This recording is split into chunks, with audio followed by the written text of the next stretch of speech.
So checklists. Create a checklist. Because then you don't have to keep reinventing stuff.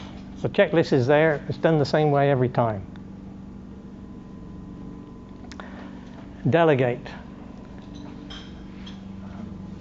Right now, as business owners, this is probably one of the hardest things that we do, is delegating.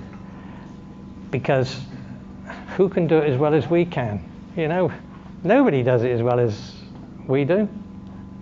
So we don't like to delegate.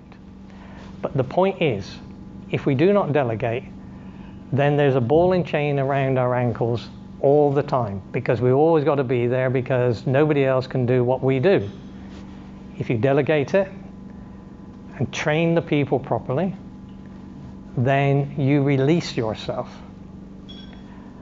And they will do it at a much lower cost than you do. You go, well, have you seen what I work for? They certainly don't do it any less than I do.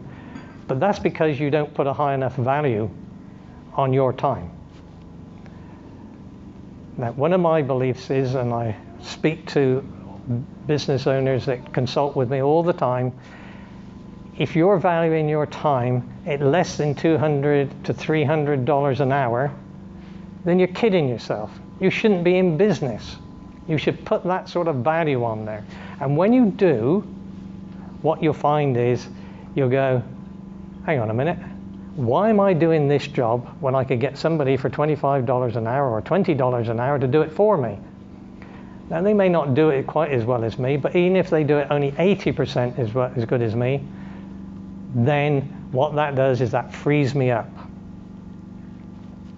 One of my mentors over the last 30 odd years has been Michael Gerber.